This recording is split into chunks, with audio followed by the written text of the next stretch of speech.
ব্যক্তি আসরের নামাজ পড়ে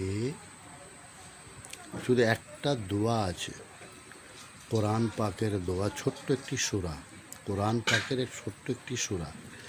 যে ব্যক্তি পড়বেন এর ফজিলত কি যারা কোরআন পড়ে, 5 ওয়াক্ত নামাজ পড়ে তারাই জানে। আলহামদুলিল্লাহ, আপনি এই আমলটা করুন, আল্লাহ পাকের রহমত, আপনার কিসমতটাই চমকে যাবে, আপনার কিসমতটা চমকে যাবে, বদলে যাবে। আমার আল্লাহ পাক বলছে, যেই ব্যক্তি আসরের নামাজের পর 7 বার কমসে কম